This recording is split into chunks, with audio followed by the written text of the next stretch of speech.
My boyfriend didn't want to help in a medical emergency. I'm very torn about something that happened and would like an outsider's perspective, someone who can provide clarity to this tangled web of emotions I'm caught in.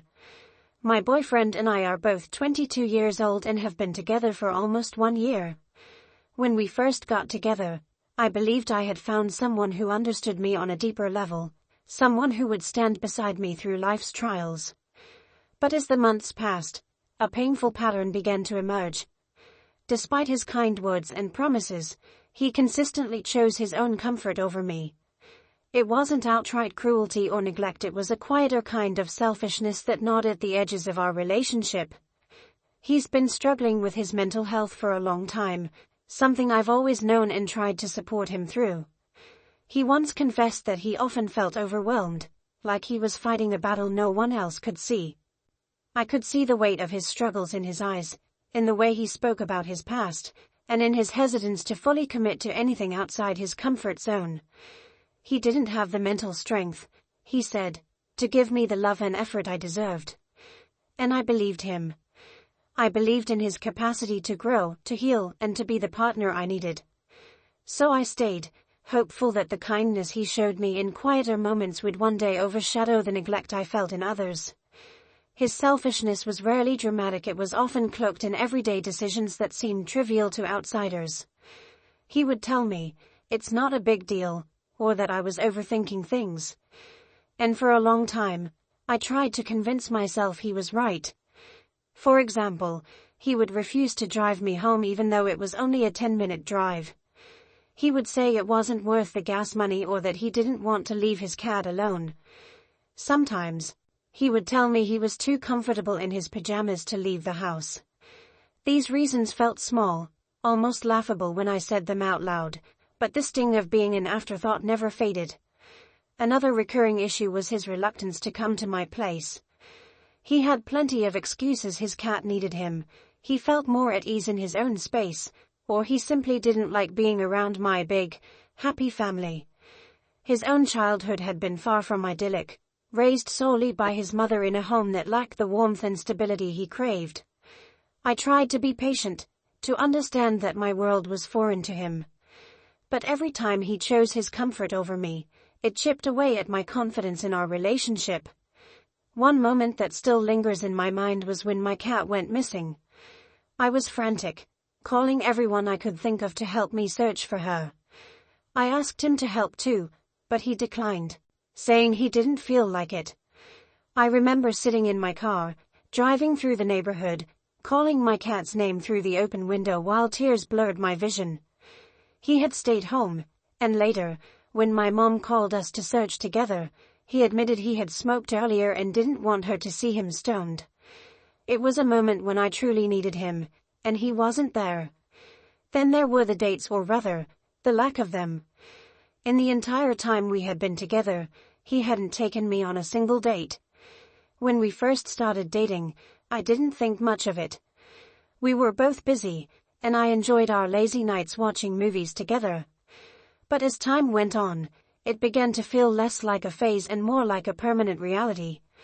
He always had a reason he couldn't go out: because he was waiting for a court-mandated hair test and felt restricted because he couldn't drink.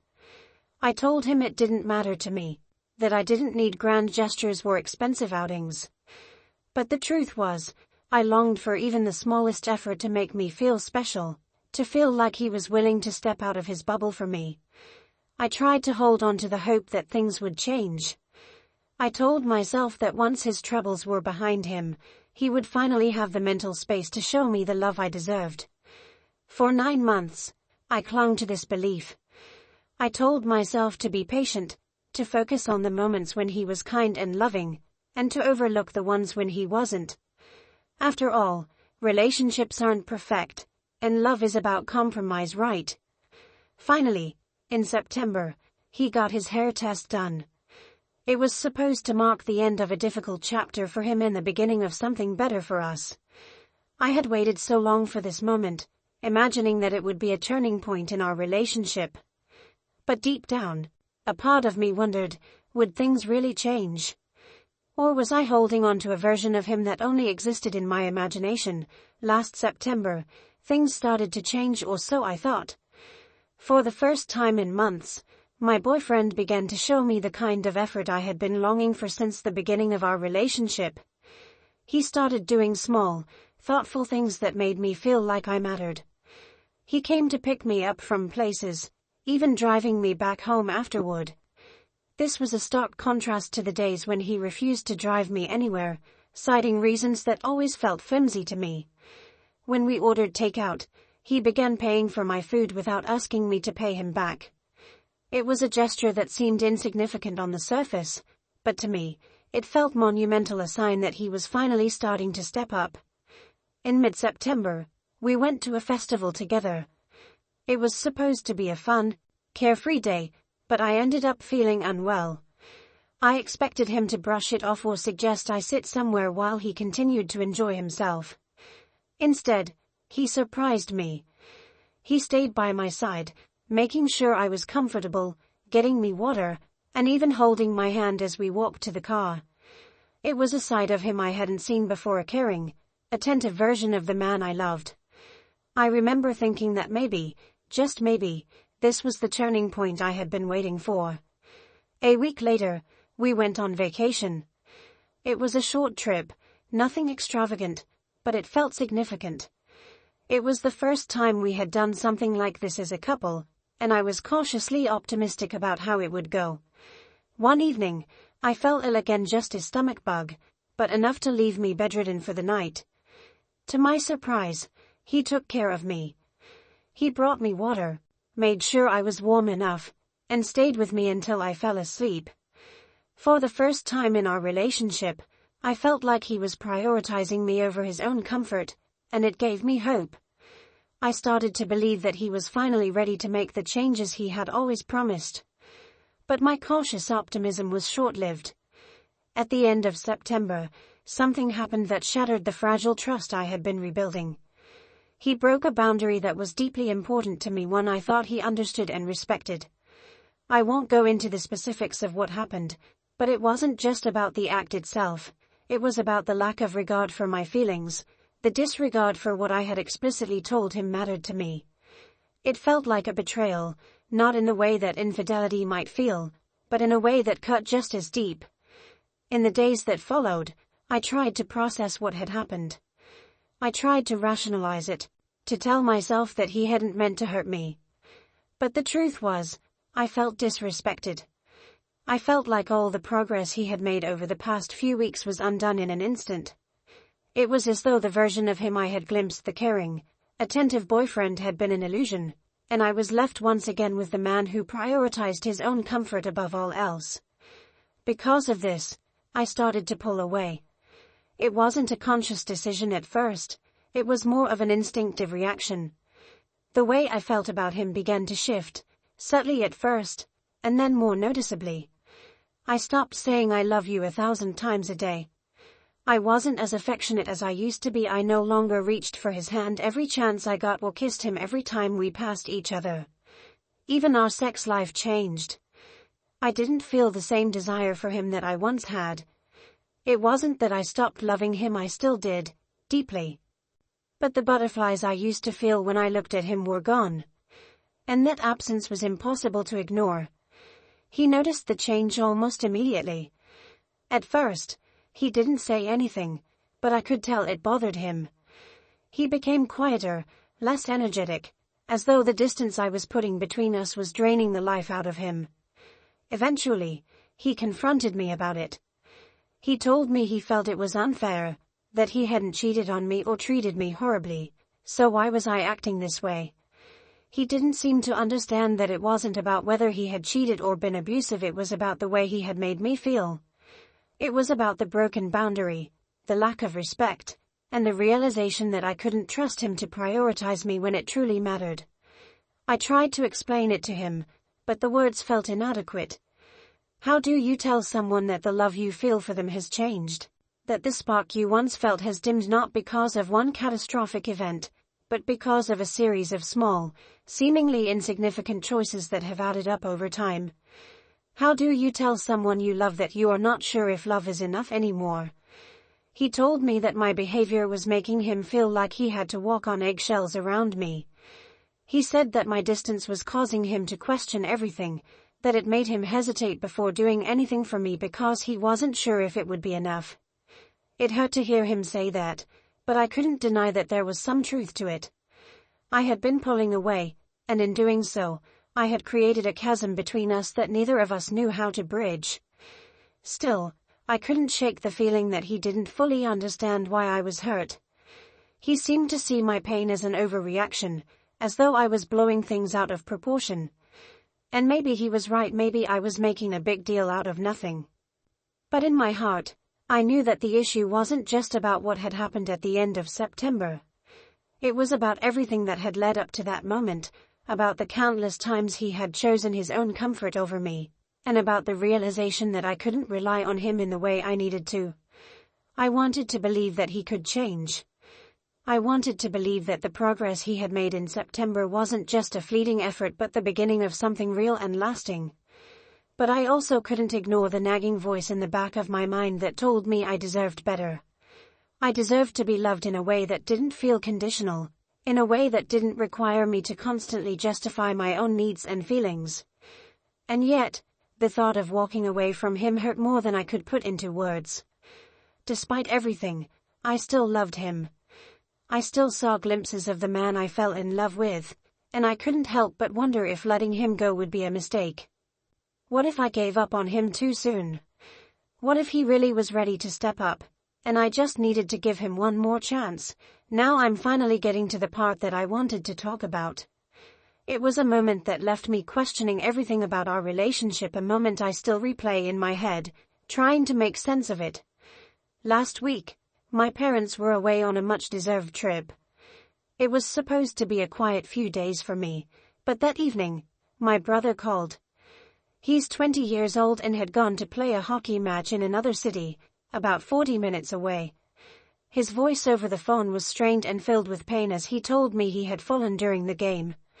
He couldn't walk or drive, and his foot was already swollen to the point that even touching it sent waves of agony through him. With my parents unavailable, he had no one else to call. He asked me to come and drive him to the hospital. Panic set in immediately. My brother needed help, and I didn't have a car.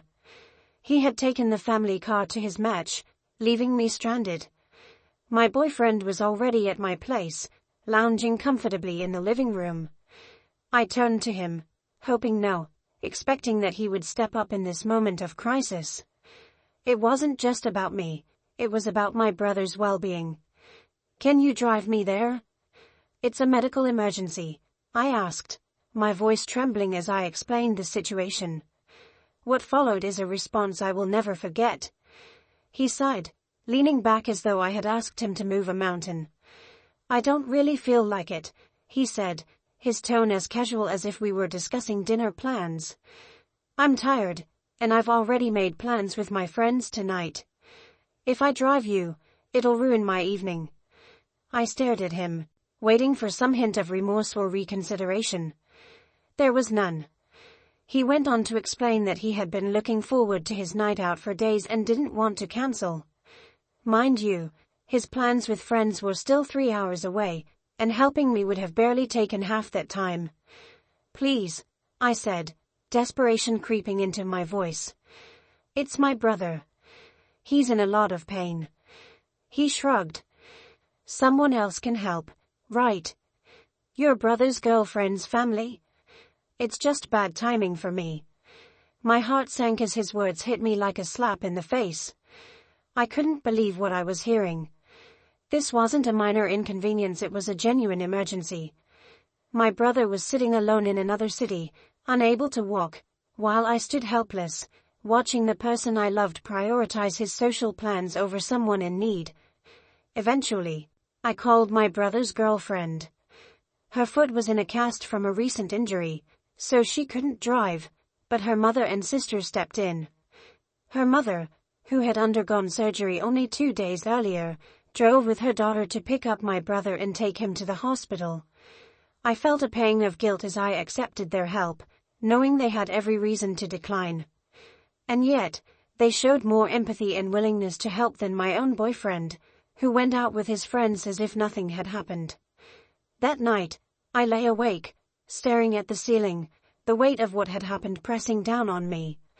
My mind raced with questions I couldn't answer. How could he be so indifferent? How could he not see the gravity of the situation?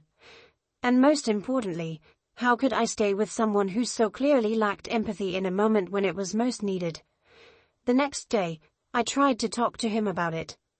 Over chat, I explained why I was upset, hoping he would understand and maybe even express some regret. Instead, I was met with a barrage of excuses and deflection.